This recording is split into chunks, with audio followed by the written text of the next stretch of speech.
Fala, Vascão! Fala, Vascão, é o canal Relíquia CRBG na área. Estamos aqui há aproximadamente 24 horas do jogo contra o Puerto Cabello, esse time de um nome difícil de falar, chato para burro. Espero que não seja tão difícil assim de se jogar contra e de vencê-lo. Apesar de tudo que aconteceu no final de semana, a derrota da forma que foi para o Corinthians em São Paulo, eu acredito que o Vasco tem a obrigação de amanhã fazer uma grande partida, até para a torcida esquecer um pouco de tudo que aconteceu e mostrar que, de fato, não há tempo para lamber feridas agora daqui para frente. Perdeu um jogo, já dá para ter que pensar no outro. Hoje talvez já tenha sido o último treino e amanhã já tem jogo novamente, 21h30. E esperamos que, mesmo com todas as críticas que foram feitas em cima do Carille, que ele arme um time de uma forma que a gente vença, convença e, sem susto, consiga os 3 pontos diante do Puerto Cabello. É verdade, amanhã é um jogo importantíssimo, né, pela Sul-Americana. A gente estava ganhando o jogo lá, né, de 3-1, deu aquele mole lá, tomou empate. Tem até minhas dúvidas se tivesse mais um pouquinho de tempo, se o Vasco não ia tomar a virada, porque foi lamentável aquele final de atuação ali do Vasco. Mas bola pra frente, como você falou, eu acho que são 11 jogos em 33 dias, de 3 em 3 dias tem jogo do Vasco. Pra gente que gosta do Vasco, que torce pro Vasco, é bom, né? E amanhã tem jogo em São Januário. A minha esperança é o Vasco se impor dentro de São Januário, com os ingressos esgotados. A pressão da torcida, o Vasco fazer 1, 2, 3-0 logo, resolver o jogo. Até porque, se isso não acontecer, no meu ponto de vista, vai começar as vaias, vai começar o torcedor com pouca paciência com o Carille e tal, e pode complicar o jogo, né? Então a minha esperança é o Vasco resolver logo o jogo, até porque esse adversário cai para nós que, tipo assim, não parece ser um bom adversário, né? Tem sua fragilidade lá, tava ganhando de 2-0 da Lanús, e o Lanús com um jogador a menos, o Lanús ainda conseguiu empatar 2-2. Então amanhã é dia de Vasco ganhar bem e dar uma esperança aí pro seu torcedor. A gente é do tempo que time venezuelano eram de fato os piores da América. Na Venezuela nunca foi o forte deles jogar futebol. Então a gente sempre, quando tem um time venezuelano pela frente, opa, que bom, a sorte está do meu lado. Só que nos últimos anos a coisa vem mudando um pouquinho. Apesar do que o Léo falou, o Puerto Cabello estar com a vitória nas mãos e mesmo assim não conseguir, mas lá atrás se falava que ia ser o fiel da balança, que todos os outros 3 times iam ganhar dele com certa facilidade, e isso já não aconteceu na primeira rodada. Então, assim, eu acho que o Vasco é favorito. Eu acho sim que o time venezuelano é o pior do grupo, sem sombra de dúvida, mas também a gente não pode dar sopa pro azar, não. Entendeu? Começar com intensidade, tentar fazer com que o jogo se torne fácil. Porque de jogo fácil que o Vasco torna difícil, tem um monte por aí. É verdade. Pra tu ver que não vai ter jogo fácil, né, cara? Os caras estavam ganhando de 2-0, o Lanús foi lá e empatou. E como o Vasco estava ganhando de 3-1, os caras empataram também. Não tem jogo fácil. É você fazer o seu papel, jogar, não complicar o jogo, fazer os gols. Se puder fazer 1, 2, 3, 4, 5, faz. Para não complicar o jogo, não ter aquele negócio, o juiz prejudicou isso, o juiz fez aquilo, o VAR interferiu naquilo ali e prejudicou o Vasco. Irmão, tem que jogar bola. Até porque uma fase de grupos é sempre um torneio dentro do torneio, né? Um tiro curto. São 6 jogos. E com apenas 6 jogos disputados por todos os times, a possibilidade de um time terminar empatado com o outro é muito grande. Aí vai o Então, saldo de gols. saldo de gols, entendeu? Então, assim, se tiver a oportunidade, antes de começar o jogo, focar nos 3 pontos, óbvio. Mas se durante o jogo tiver a oportunidade de partir para cima do time venezuelano para fazer saldo de gols, é não perder essa oportunidade. Porque pode fazer falta ou pode fazer a diferença lá na frente. Lembrando que só o primeiro de cada grupo se classifica de uma forma direta para as próximas fases da competição. Aproveitar, dar uma alegria pra torcida, né, cara? A torcida sempre abraça aí, esgotou os ingressos. Tá na hora do Vasco ajudar também, né? Dar uma alegria pra torcida, pro torcedor, fazer os seus gols, o torcedor poder comemorar e tal. Sair feliz de São Januário. E antes de terminar o vídeo, a gente vai fazer aqui, vai dar uma pincelada no assunto que de ontem para hoje talvez seja o mais falado quando o assunto é o Vasco, quando o assunto é o time do Vasco. Fábio Carille, fica, não fica, é o culpado por tudo que aconteceu nos últimos 2 jogos, é o grande culpado de tudo que vem acontecendo de errado na temporada. E se por acaso ele viesse a sair, hoje surgiram alguns nomes, já está se surgindo nome, a gente sabe que é especulação. Surgiu até o nome do Jorginho, não sei de onde tiram uma coisa dessa. Aí não dá. Meu Deus do céu. Amor, eu sou um crítico, o Léo vai dar a opinião dele, depois eu vou dar a minha.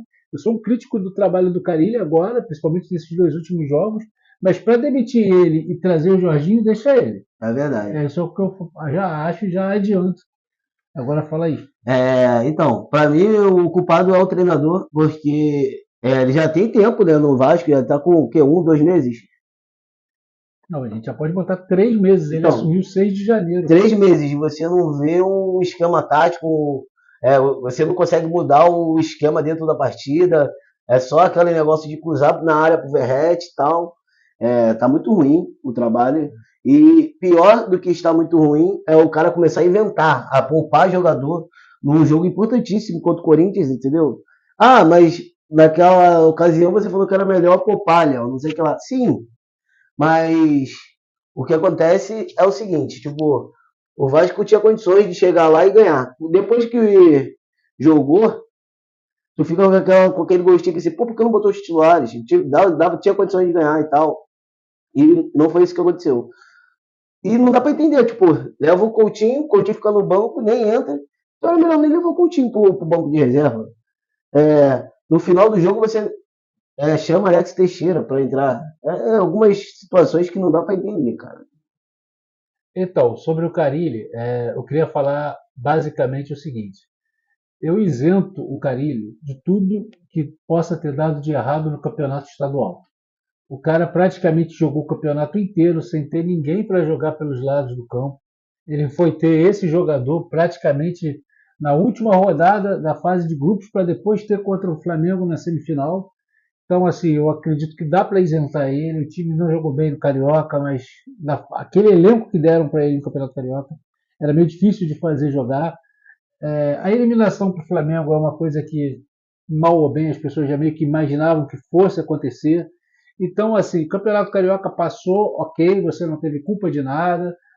Era difícil ter um padrão de jogo bom sem jogadores de lado de campo, principalmente. Só que aí mudou. Chegaram reforços, veio o Campeonato Brasileiro, até que estreou contra o Santos. Se não estreou bem, uma atuação boa, pelo menos chegaram os 3 pontos, que é importante.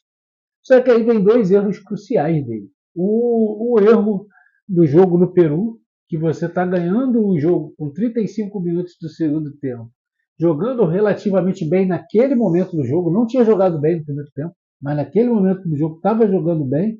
Aí você toma um gol aos 35, uma falha da defesa, diga-se de passagem.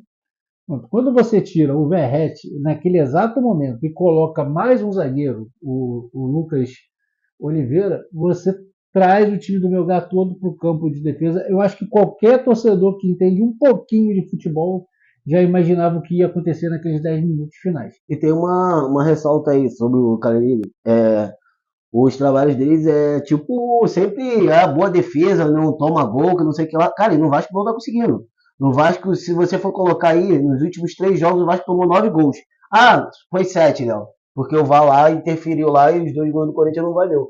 Mas, cara, é difícil. Tipo assim, se o principal trabalho, como é que se diz?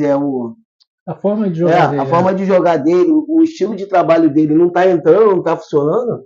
Não tem como você elogiar o treinador assim, cara. Entendeu? Fica difícil. E o outro ponto, que eu vou tocar no assunto também, é o fato de ter poupado os jogadores contra o Corinthians em Itaquera. No primeiro momento, eu meio que achei que aquilo ali deveria ter sido uma ordem que veio de cima. Já se fala no Vasco há muito tempo que o Vasco prioriza a Sul-Americana, então achei que ali a ordem tivesse vindo de cima. Então aí você acaba também não tendo como criticar muito o cara. Mas depois que o jogo acabou e durante todo o domingo, todas as especulações, até de reunião interna e tudo, há quem diga que o Pedrinho teve que ser convencido a não demiti-lo ontem. Eu já acho que foi uma determinação dele, e se foi uma determinação dele, para mim está completamente errado e tem que ser cobrado severamente com isso, se for o caso até com a demissão. Porque o que acontece, gente? Poupar os jogadores no terceiro jogo desses 11 que vão jogar. O Vasco estava aí há 3 semanas sem jogar. Se o Vasco há 3 semanas sem jogar, no terceiro jogo já começa a poupar, o que vai ser desse time quando estiver no nono jogo, no 10º jogo, quando nós estivermos em agosto, no 23º jogo? Não, e também tem o outro porém, cara, que tipo, o Vasco faz 3-1 lá, aí toma o empate e tal, beleza. Mas aí o jogador, tipo assim, tá ganhando 3-1, tá com confiança ainda. Aí ele saca todo mundo contra o Corinthians e muda a equipe totalmente. Tipo assim, quando é que esses jogadores vão conseguir ter uma sequência e confiança? Porque futebol é confiança. Tem que ter a confiança, a sequência, para poder desenvolver o futebol, né, cara? Porque o futebol é isso aí, né? Confiança. Então eu acho que assim, a ideia partiu dele e eu acabei sendo uma das pessoas convencidas de que de fato acabou partindo dele. Eu acho que ele tem que ser realmente muito cobrado e pelo menos, se não existia a demissão agora, pelo menos deixar claro que não é a hora de fazer isso. O Corinthians tem um elenco um pouquinho mais elaborado do que a gente. O Corinthians jogou Libertadores no meio de semana. O Corinthians também jogou Brasileiro no final da semana passada. O Corinthians não poupou ninguém, gente. Entendeu? Por que poupar agora? A não ser que abre o jogo, olha, o Coutinho está realmente sentindo de novo. Aí abre o jogo para a torcida saber o que está acontecendo. Se isso não aconteceu, para mim era motivo zero de ter poupado, tem que ser cobrado sim. Verdade. Você que ainda não é inscrito no nosso canal, se inscreve aí, Relíquia CRVG, tudo junto no YouTube. Dá essa moral aí, deixa o like. E tamo junto, rapaziadinha. Vai chutar o placar pra amanhã? Vou, 2-0, 2 gols do Verrete. O Verrete está fazendo gol à torta e à direito. Era um jogo razoavelmente tranquilo. Acho que mais de 2-0 também não vai ser, não. Pô, essa zaga do Vasco aí não tá me passando confiança. Pra mim vai ser 3-1 Vasco, Verrete, Coutinho e Nuno. Tomara, tomara. Galera, o jogo amanhã é 21h30, mas a partir das 20h15, também conhecido como 8h15, estaremos aqui numa live, num pré-jogo nosso aqui no canal Relíquia CRVG. Estaremos mais uma vez com os nossos amigos do canal Amor ao Vasco. Vamos aqui fazer de tudo, fazer uma resenha. Já vai ter saído a escalação no meio da nossa live e a gente vai resenhar aqui, debater como a gente espera que seja o jogo quando a bola começar a rolar. Valeu, galera! Valeu, Vascão, tamo junto. Saudações vascaína. É nóis. Valeu, galera! Um grande abraço, até amanhã.